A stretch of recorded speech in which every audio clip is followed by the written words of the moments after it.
செயல் திட்டம் ஒவ்வொரு செயல் திட்டமானது இந்த பாரத தேசத்தில் வாழக்கூடிய அனைத்து மக்களுக்கும் பயனளிக்கும் வகையாக செயல்பட்டு கொண்டிருக்கிறார். உதாரணமாக எல்லா விதமான செயல் திட்டங்களும் வெளிநாட்டு கொள்கையிலே அயல்நாட்டு கொள்கையிலே எல்லா விதத்திலும் வெளிநாடுகள் பயந்து கொண்டு இருக்கக்கூடிய சூழ்நிலை ஏற்படுத்தியிருக்கிறது. உதாரணமாக பாகிஸ்தான், வங்காளதேசம் போன்ற நாடுகள் திவாலாகக்கூடிய நிலையிலும் நம்முடைய நாடு மிகச் சிறப்பாக செயல்பட்டு கொண்டிருக்கிறது. உதாரணத்துக்கு அங்கே கச்சா எண்ணெய் விலை பல மடங்கு உயர்ந்து கொண்டிருக்கிறது. ஆனால் தமிழகத்திலே இந்தியாவிலே அந்த மாதிரியான மாற்றம் இல்லை. அதே போல் கேஸ் தட்டுப்பாடு என்பது சிறிதளவு கூட இல்லை. பல நாடுகள் நாம் முன்னுதாரணமாக அமெரிக்கா போன்ற வல்லரசு நாடுகளுக்கு சவால் விடும் விதமாக நம்ம பாரத தேசத்தை வழிநடத்தி செய்து கொண்டு கொண்டிருக்கிறார் நரேந்திர மோடி அவர்கள். இப்போ இந்த மாதிரி அதாவது மீனவர்களுக்கு எப்போ பார்த்தாலும் இங்கே இலங்கையில் பிரச்சனை இருக்குது அப்படின்னு சொல்கிறாங்க. ஆனால் எங்கேயோ இருக்கிற அந்த மீனவர்களை கூட நம்ம காப்பாற்றி கூப்பிட்டு வரோம்.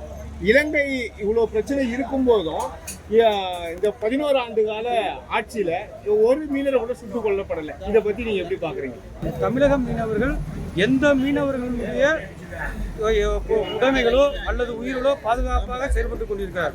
காரணம் பாரத பிரதமர் மோடியுடைய ஸ்திரத்தன்மை தான் காரணம்.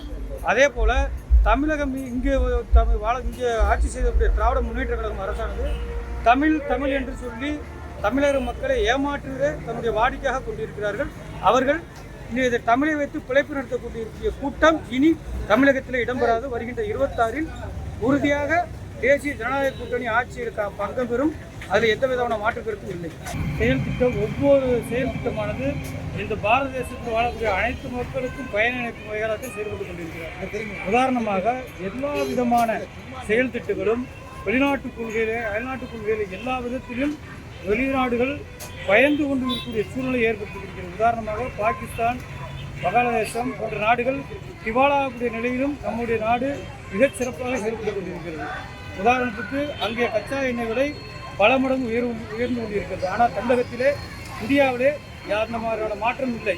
அதே போல் கேஸ் தட்டுப்பாடு என்பது சிறிதளவு கூட இல்லை.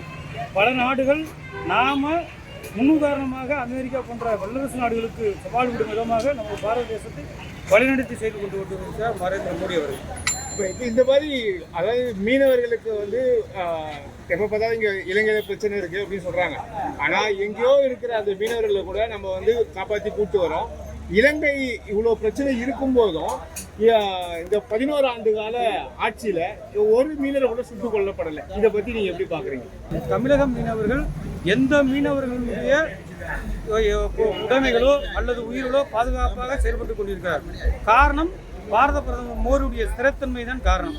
அதே போல் தமிழகம் இங்கே ஆட்சி செய்யக்கூடிய திராவிட முன்னேற்ற கழகம் அரசானது தமிழ் என்று சொல்லி தமிழக மக்களை ஏமாற்றுவதை தன்னுடைய வாடிக்கையாக கொண்டிருக்கிறார்கள். அவர்கள் இந்த தமிழை வைத்து பிழைப்பு நடத்தக்கூடிய கூட்டம் இனி தமிழகத்தில் இடம்பெறாது. வருகின்ற 26 உறுதியாக தேசிய ஜனநாயக கூட்டணி ஆட்சியில் பங்கம் பெறும். அதில் எந்த விதமான மாற்று கருத்தும் இல்லை.